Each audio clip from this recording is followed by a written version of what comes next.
Yeah, so I said to her, you know, I'm not being funny, love, but there's no way I'm paying 60 quid for that. I mean, just look at it.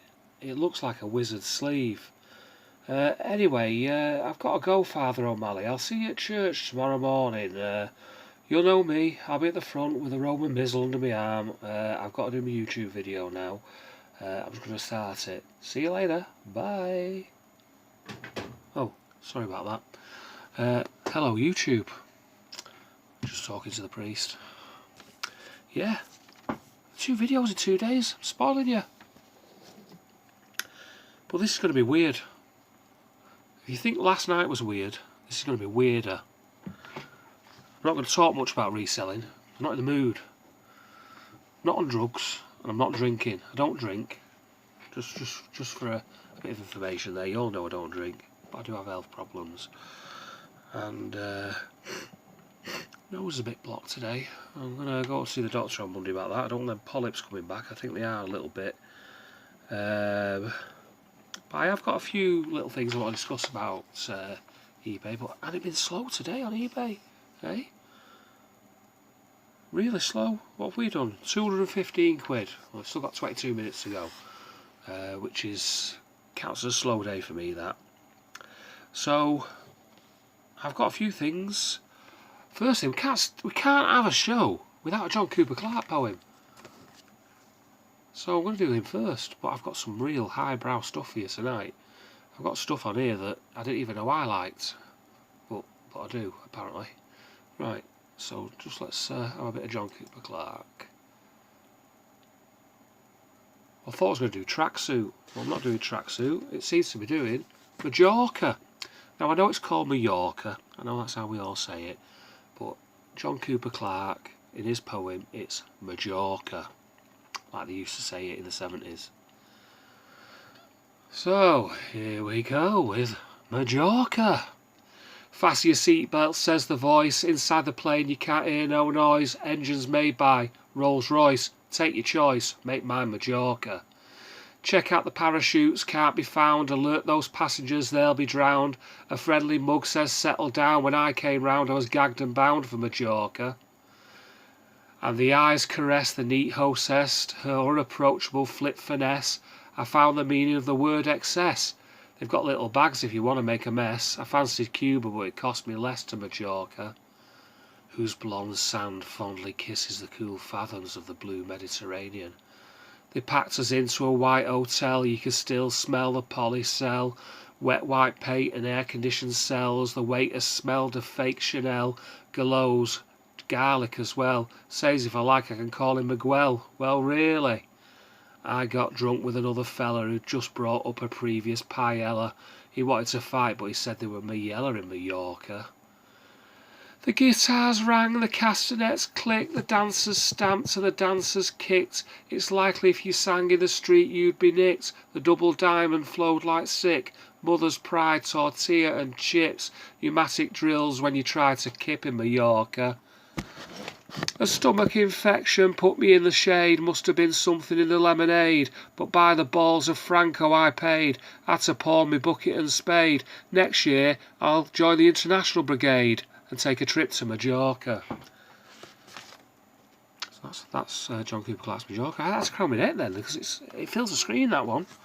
Could have had a shave, got to have a shave. Got to get the Philips One blade out. Ever. Try one of these, brilliant. Now if you hear that noise, it's nothing naughty, is it? Philips One blade. Right. So, let's start off with Winston Churchill's quip of the day. 1941, World War II. Battle of Britain. Our finest hour. And he famously said, if we win, nobody'll care. If we lose, there'll be nobody to care. Fair enough, that, innit? And I've got another one here, another one-liner. If you destroy the free markets, you create the black markets. True that. Look up Soviet Russia. No free market, Loads of black market.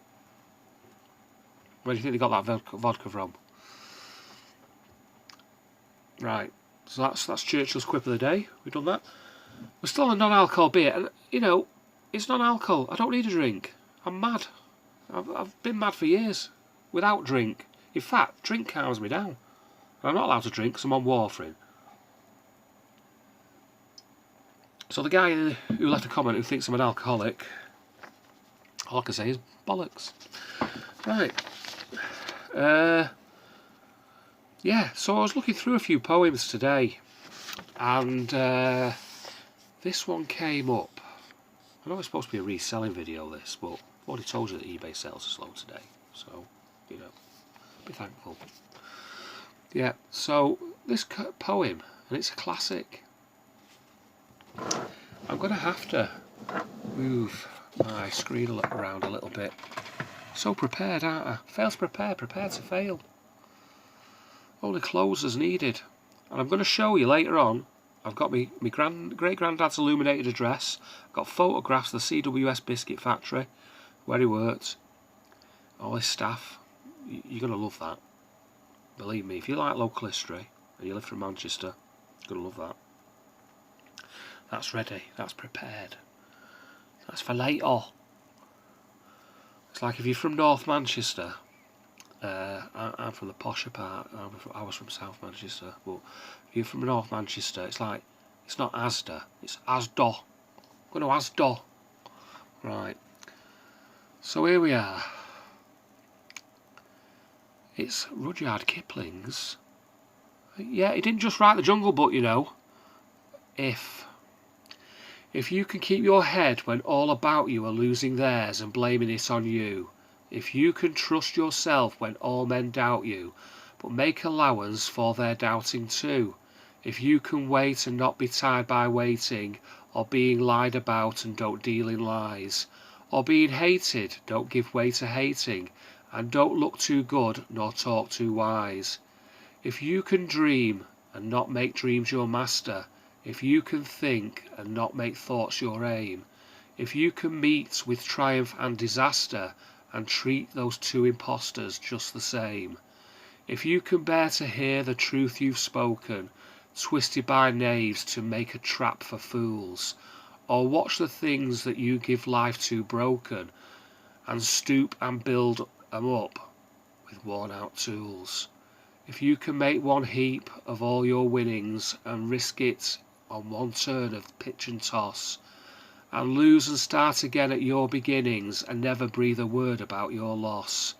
If you can force your heart and nerve and sinew to swerve your turn along after they are gone, and hold on when there's nothing in you except the will which says to them, hold on. If you can talk to crowds and keep your virtue, or walk with kings nor lose the common touch, if nothing foes, not loving friends can hurt you, if all men count with you, but none too much, if you can fill the unforgiving minutes with 60 seconds worth of distance run, yours is the earth and everything in it, and which is more, you'll be a man, my son. Yeah, so I think that's a lovely, lovely poem, that. I like that one. So what have we done? We've done Churchill's quip of the day. We've done eBay's a slow day. We've done John Cooper Clarke. We've done Rudyard Kipling. And I did have another one. Oh, yeah. I'm going to leave that till the end. That's a bitch. Oh, just had a sale. Perhaps it wasn't as quiet as I thought. Now, that's Derek Chappelle, that. For some reason on my... Edward thinks it's hilarious. I used to have it on my phone as well. It's, is it Derek Chappelle? Dave Chappelle, the American comedian. It's him, and it's one of the lines in one of his jokes, got you bitch. So every time, I've changed my phone recently, but my other phone used to do that, so like, it's really embarrassing when you're in Astra and all of a sudden your phone goes, got you bitch, instead of ka-ching. Well, you know, what can you do? That's how we live our life here. We live life on the edge. What have I just sold? Oh, something crisscross. I love it when that little bell icon lights up and it goes like, saying here, 44 items post now. And there's a big 44 in the middle of the little thumbnail. You've got to try and work out what it is. It is. It's like some sort of badge. Anyway, never mind. Probably puts me on 230 quid or something like that for the day. Yeah, it does actually. £231 for the day. And we've got 13 minutes to go. So, I thought we would do a little bit, before I start showing me granddad's gear and start talking about me eBay stuff. I want to talk about, is it worth having unlisted stock, and what do you lot think? Well, first, I've got to name that tune. Now, copyright rules, I can't put a tune up, I've got to sing it. So I've got two for you. Now, it might be a bit naughty, I don't know. Anyway, first one. You had a temper for my homemade chips, too hard, too greasy. Name that tune, name that singer, name that year. Next one. I beg your pardon, I never promised to sit on your hard-on. I know it's fun time, but I get a little dry sometimes. That's number 2, just for fun and giggles. Don't want all the blokes going out. Oh, don't listen, Beryl. Don't watch this guy. He's blue. Too blue for you, Beryl. Get the Ford Sierra out. Let's go for a day out. Let's get to Morecambe. You know, you ever notice that when old people used to go out for a day out, like to Morecambe and Blackpool? All they used to do was, like, they always have immaculate cars, don't they? Really old people, and they drive car dead immaculate. Always have cushions in the back. First sign of danger if you're driving on the road. Forget the boy racers. If you see a car driving along and they've got cushions in the back window, this is danger city. Because what they do is they drive dead slow, but they're unpredictable. They do unpredictable moves at slow pace, just as you're losing your temper and driving past them. Usually, like, they turn right, they go, oh, B&M bargains, bang, just as you're going past. So yeah, always look out for cushions. Cushions in the back of the car is a no-no. So you always used to see them, didn't you? Go to the seaside. I mean, I'm talking about old people when I was a young person. Old people when I was a young person were about 60. Where old people now are about 90, aren't they? Because, you know, like, 60's the new 40, and 70's the new 50, and, like, people who are 10 are like fetuses, aren't they? Supposedly, I don't know, some daft thing like that. Yeah, so you used to get these, like, the old people when they used to go for, like, days out at the seaside, and just used to get in the car, immaculate Ford Sierra, 2.3 gear, you know, automatic, really nice, real motorway cruiser back in the day. Well, I said back in the day again. Can't believe it. That's 2 times I said back in the day. I never say back in the day. Why am I saying back in the day? I'm not some sort of, like, 1990s bloody acid house raver from Chorlton on Medlock. You know, I don't know why I said that. Anyway, in days gone by, they're getting the Ford Sierra. Come on, love. Come on, Marjorie. Take you to Blackpool. I'll get you up there. 30 mile an hour, 40 mile an hour at the motorway, you know. Nothing too fast. Just let's keep it nice and steady, love. They get there. By the time they get there, everything will be closing. And all they do is they park the Ford Sierra up, facing the sea. What a lovely view. I never understood that, mate. Why is that a lovely view? All it is water and a bit of sky. If there's nothing else there, you know, over the horizon, it's just water, isn't it? I mean, you might as well just sit at home, really, and just lie in the bathtub with your eyes sticking out above like that, and just put a piece of blue card at the end, and it's exactly the same, isn't it? So they just sit there eating the sandwiches that they brought with them in the flask, and then they just turn around and go back. And I think they've had a day out. Days gone by. So that's why my last poem, for some reason, it just brought back those memories. But we'll be doing that right at the end. So I wanted to show you my granddad's stuff, didn't I? Not my granddad's, my mother's granddad's. If he was my granddad, I'd be about 90 now. So, this is an illuminated address. Look at that. It's all leather bound. I think I've got there's some photographs in here as well. Yeah, some photographs. I'll show you the photographs in a minute. So, if you look at this, it opens up. Can you see that there? All that work. Cooperative Wholesale Society. So it says, Cooperative Wholesale Society Limited, 1 Balloon Street, Manchester. They're still there, the headquarters is still there on Balloon Street. Well, they've moved over to that new building, but that's still part of it on Balloon Street. Copy of the resolution passed by the General Committee at a meeting held on June the 1st, 1937, relative to the completion of 50 years continuous service with the Society by Mr. Richard Winkley, Chief Clerk at Crumsall Biscuit Works. So he was in charge of all the offices there. It was resolved that we place on record our high appreciation of the conscientious faithful services rendered by Mr. Richard Winkley during his long and honourable association with the Society, and that a copy of this resolution be suitably engrossed and presented to Mr. Richard Winkley, and then it's signed on behalf of the committee by William Bradshaw and somebody else. William Bradshaw was the chairman of the co-op at the time. So yeah, look at that for printing work there. Look at the quality of that lithographed. Absolutely beautiful. So that isn't going on eBay. You know, that is one of the few things that I've got left of our family history, really, because poor times ensued after that, which I will tell you about in another edition. Now, I'm not just doing this to tell you, and I'm not being dramatic, but I've had a couple of near-death experiences recently, and I want some record of my family, and because in future generations, like, you know, 200 years time, I want it on record that, you know, they don't have to go looking round record offices and stuff like that. Well, they won't be then anyway, because they'll all be computerised and we'll all be cyborgs, you know, with electronic brains and stuff. Probably.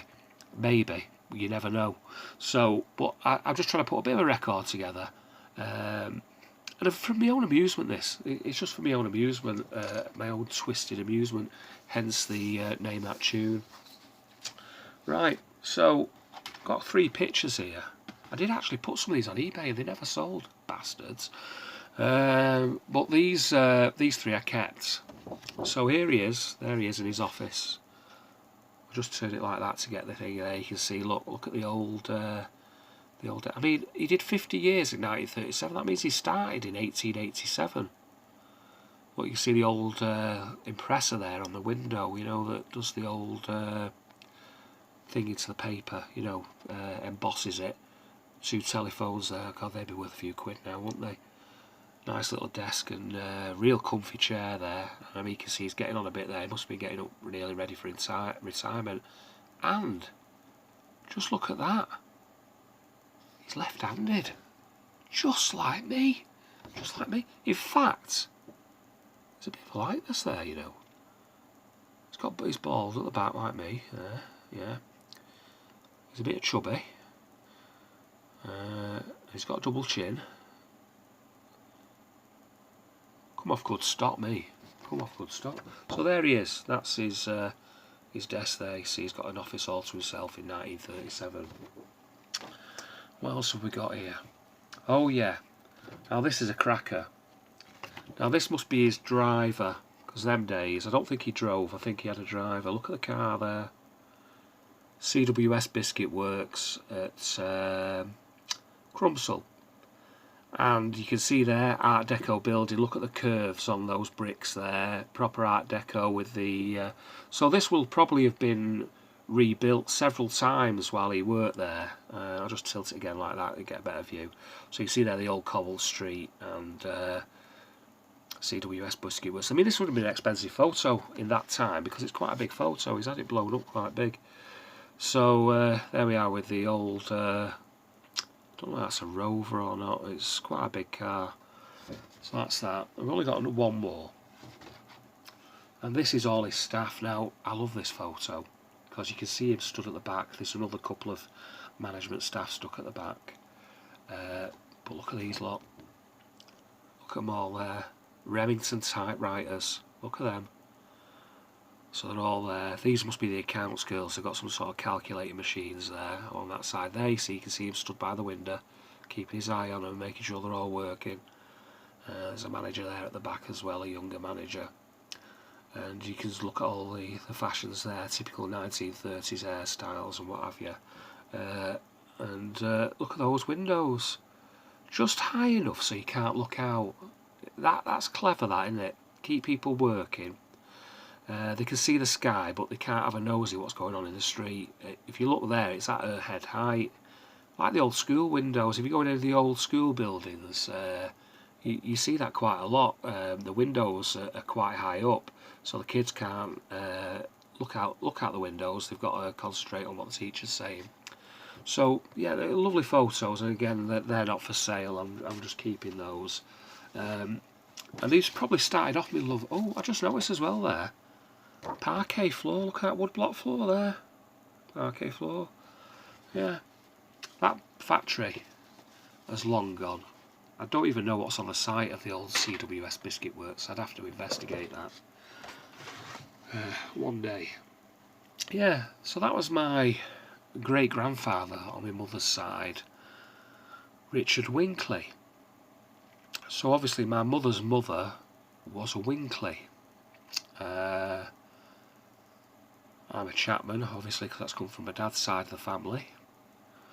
But my mother, when she was single, was called Coleman, because not Coleman as C-O-A-L, Coleman as in film star, you know, C-O-L-E, as in Coleman's mustard.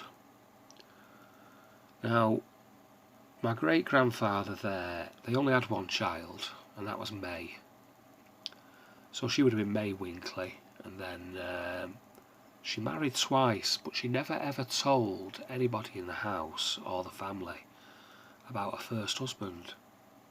Her first husband was called Mr. Jepson, and she never told my mum. My mum never knew that. My mum always said that she never ever. She was a very clever woman, but from what the sounds of it was, she married beneath her for the second time, and I think, going off what's happened, I think of what was said, I think she must have had an affair and left her husband and gone living with this other man who was my mother's father, a little Irish fella called Martin Coleman, 5'2", ready to screw apparently, little randy Irishman, but very, very funny. Had a real dry sense of humour. My mum said he was brilliant at thingy, but we'll talk about May and Martin another day, because it's a long tale. But I thought we'd just go with the great-grandfather there. Now, his wife, my great-grandfather's wife, I don't know what she's called, and I can't ask my mum now, because my mum's got dementia and she doesn't even know what she's called herself, so we've got no chance with this. And I've not been to visit her for months, and I feel guilty, but the reason is because I've had very bad infections, and I ain't going in no old people's home and catching another infection and ending up in there myself on life support or something. So the thing is, she doesn't know who I am anyway, so it's just one of them, and I've got my dad to deal with. You know, it's not as if I'm gallivanting about. So anyway, his wife, he died not long after he retired. So he probably died in, I think my mum remembers him. She used to say she remembered him being a very stern, because they retired to Blackpool. He had a big house in Blackpool. I can't remember. Yeah, he probably died sometime during the war, I should imagine. Because my mum was evacuated to Blackpool during the war, so she's probably seen him a couple of times up there. But they didn't seem to bother much with their daughter, because in their eyes, she'd been married once, things hadn't worked out, and she married again, had a load of kids, and they were Conservatives, Church of England, and it was different in those days. And my mum was a Catholic, her father was a Catholic, Irish, from Tipperary originally.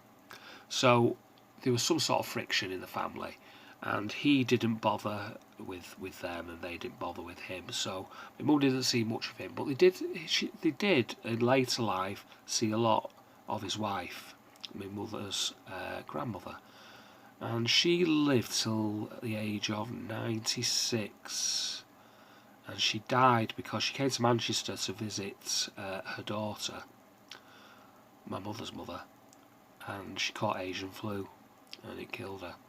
So, but she lived till she was 96, which in those days was a bloody good age.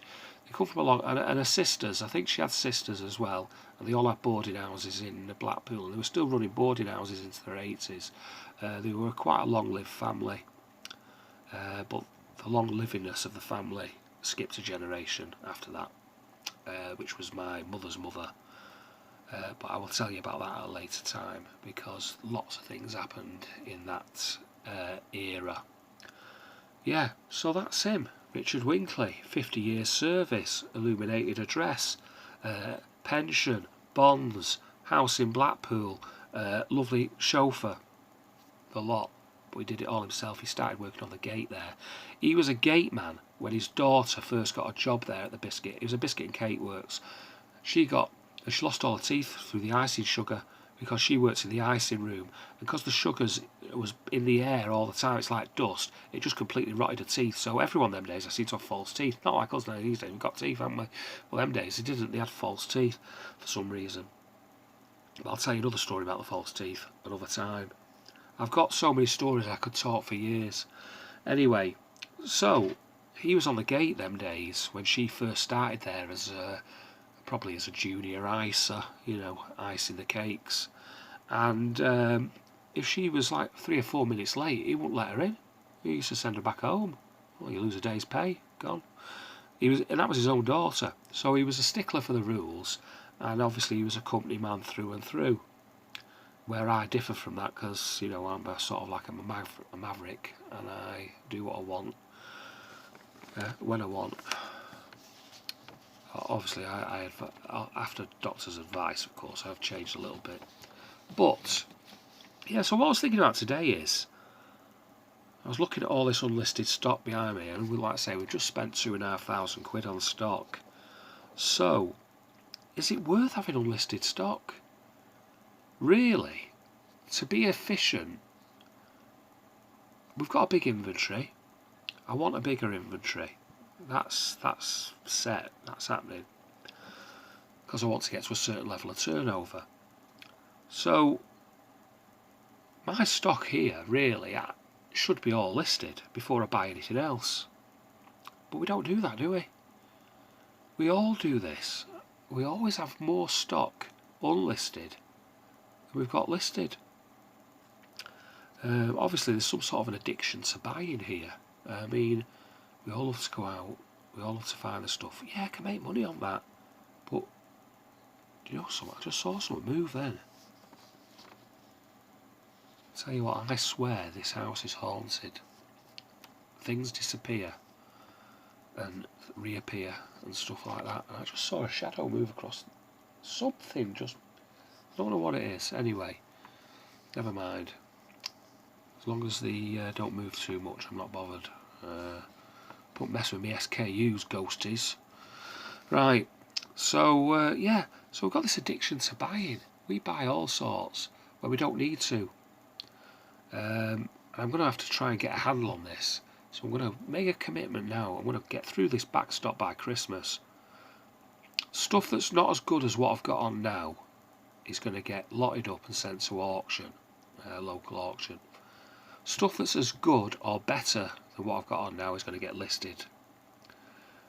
And I'm convinced that it'll make money one day. It will. But I'm going to have to calm down on the buying. The only thing that I'm going to keep up buying is the Militaria now. because it's like today I had a load of Viewmaster slides come in, because we had about 70 of those and we're down to about 12, so we need them. But there's like other things that we've got loads of that I'm buying that we don't need, so I'm gonna have to get on top of this. And also I think all of us need to do this, need to get a handle on this auction, the 300 free auctions. Do we get 300 or 500? Oh, sorry, we get 500. Talking about 300, we get 500, I'm sure we do. So 500 free auctions every month. Even if I only get an extra 20 sales out of that, I mean, that first week when I put the 500 on, or should I put 125 a week on, they would normally be buying now, so some of them would have sold that week. But once you get doing it every week, it'll be fine. And I think I'm going to do that. Try and put 125 items on auction every week, starting at my buy it now price, and just see where they go. The ones that sell, the ones that don't just get relisted the week after as new stock. I can relist more than 125 items a week, so there'll be no shortfall really. Even in that first week, it'll be fine. That. So, yeah, we're actually in the green as well. Figures now we're 30. Well, according to this, we're 35% up on last month, but for some reason eBay's not updating here. It's showing me as £89 for Saturday, when I know for a fact that I've done 230. That'll update in about 3 hours time. It seems to be really dragging on these graphs now, but by the time it gets to morning, that'll be updated. And sometimes when you get sales in the early hours of the morning, it puts them on it as well and makes it look higher, slightly higher, but it all works out in the end. It's all the same. So yeah, it's just a little supplementary video, but still 32 minutes, because once I start talking I can't stop. Yeah, so I'm sorry about the conversation with the priest before, but you know, we're like that. Right, yeah, what we're going to do now. Yep, so now it's time for our final poem. Now we've done Rudyard Kipling, Rudyard Kipling, he's a great, isn't he? We've done the Churchill one-liners, Winston Churchill, orator extraordinaire. We've done John Cooper Clarke, the 1970s Salford Bard. So who are we going to finish with? Oh, the Poet Laureate, ex-Poet Laureate, because he's dead. We're only going to do a bit of John Betjeman. God, I'm giving you a treat tonight. You'll be educated by the time you finish watching me. You'll be educated. You know, you watch me for a few months, and you'll be reading poetry and writing novels and all sorts. Yeah, of course you will. Right, so this one is called Sun and Fun. Now, these are not easy to read, because it's probably written in the 1930s or 40s, and they're a little bit difficult to read. I find them difficult anyway. So, let's have a go. I walked into the nightclub in the morning. There was Cummel on the handle of the door. The ashtrays were unemptied, the cleaning unattempted, and a squashed tomato sandwich on the floor. I pulled aside the thick magenta curtains, so Regency, my dear, and host of little spiders ran a race across the ciders to a box of baby pollies by the beer. O sun upon the summer-long bypass, where everything is speeding to the sea, and wonder beyond wonder that there, where Lurie's thunder, the sun should ever percolate to me. When Boris used to call in his sedanka, when Teddy took me down to his estate, when my nose excited passion, when my clothes were all in fashion, when my beaux were never cross when I was late. There was sun enough for lazing upon the beaches, there was fun enough for far into the night, but I'm dying now and done for. What on earth was all the fun for? For I am terrified, I am old, ill, and terrified and tight. So obviously this is a poem about a lady who was a debutante, nightclubber, and had several lovers. Boris and his Sedanka. Now a Sedanka was a Sedanka DeVille, which was a car which the chauffeur sat in the open and the people in the back had a roof over them. When Teddy took me down to his estate, we're not talking a council estate there, that'll be a proper country estate. Yeah, and my bows were never crossed when I was late. Well, you know, that's a lady's prerogative, isn't it? So, I think that is a lovely poem there by John Betjeman. Now, he did some really, really good poems, which I will be taught. Oh, my throat again. For some reason, my throat. I thought I got a bit of a cold or something. Yeah, so we're going to be doing some decent poems. I mean, I'm going to be bastardising them because obviously I'm trying to read and talk, and I've not read it before properly. So, you know, it's like getting used to how to read it is very, very difficult for me. Because I'm used to talking ad hoc. I'm used to just like, when I come on and talk to you lot, I mean, I'm not on a live show, but it's like I'm on a live show, but I can't keep my eye on that chat. It does me head in. So you just all, if I do a live show, you're just all going to have to chat amongst yourselves. Because I just, unless I put it on the screen behind me on YouTube, I don't know whether there's a delay or not. I can put YouTube on with no sound. Might be able to read it. I don't know that's how they all do it. I don't know how the pros do it. How does Nick do it? And all the professional video people, not no marks like me. You know, not people who haven't got a clue what they're doing. I mean, I haven't even got a clue about reselling. I don't even know why I'm talking about it. You know, just buy stuff and stick it on, and hopefully it sells. And sometimes it does, and sometimes it doesn't. You know, that's life, isn't it? You know, God help me. God help me if I die. You know, because, well, not help me. God help Edward, because there's stuff in here that I can't remember buying. Then we haven't got into the loft yet. There's stuff up there. I've got all sorts of stuff up there. I need to get listing it. Anyway, I think I'm going to call it a night. Another ramble, another show that's a shambles. I'm ashamed of myself. I'm deeply ashamed. Didn't even get onto World of Tanks last night. Just can't take the stress of World of Tanks at the moment. World of Warships are even worse. They think I'm a troll on there because I keep crashing into everyone else's ship. Yeah, so that's it. Hopefully tomorrow will pick up. 2:30 today is not bad, but it's down on last week. And when it goes over to midnight here, your 7 days becomes 6 days, really, doesn't it? Because, you know, Sunday sales haven't dropped in. And we've dropped below the 2,000 mark. We're probably at about 1730, something like that. So hopefully, but today we're back over the 2,000 mark. We have a decent day. But I think the next week's going to be a bit of a slow one. I've just got that feeling looking at the sales. The way they're dropping off, and it's not because we're not listing, because some stuff sold today was what I listed today. I just think it's that slow down towards the end of the month, and it's a slow month and the weather's nice, and etc, etc, etc. And obviously with us selling antiques and collectibles, people will be out at antiques fairs tomorrow. They're not going to be sat looking on eBay and buying stuff, are they? They're going to be at Malvern or wherever's on tomorrow. I don't know where it's on.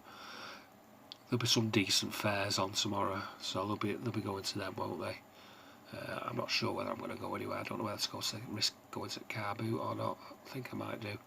But we are 6.5% up on last year, which, considering when I got out of hospital, we were 25% down on last year for that month. So I'm happy with that. We're 6.5% up on last year, and that's with today's sales as well. Hopefully we can push that to 10% up on last year. So, everybody, good night and God bless. Now, you'll have all got the name My Tunes, wouldn't you? The first one, obviously, was my version of Wuthering Heights by Kate Bush. Oh, wow, wow, wow. Do you remember her? Whew. She was nice, wasn't she? I love Kate Bush. Many a teenage wet dream over Kate Bush. Not all over Kate's bush, over Kate Bush. Not in a filthy sense. You filthy people. Don't. No. Wasn't being filthy. And the other one was Dolly Parton. You know. Yeah. I beg your pardon. I didn't promise you a rose garden. Was that Dolly Parton who did that? Or was it Tammy Wynette? It might be Tammy Wynette. But if it was Dolly Parton, which it probably wasn't, because, you know, I have had brain surgery and I forget these things. If it was, I'm going to quote David Brent from The Office saying, well, fantastic for Dolly Parton, and everybody just thinks she's just a big pair of tits. Do you remember that on The Office? Everybody says she's just a big pair of tits. Dolly, she's got her own theme park, Dolly, yeah. And you can't beat Jolene, can you? I'm begging of you, please don't take my man. Do. Right, I'm going. See you later. Not till next Friday. I'm not going to put you under this every day. I'm not like Andrew Nolan, doing a video every day, a live show every day. Sticking bananas on pizzas and putting bloody mushrooms in fajitas. I mean, when has anyone ever had mushrooms in a fajita? It's pepper, onion, salsa, chicken, wrapped up. Bloody heathen. He's a heathen. Anyway, see you later. Bye.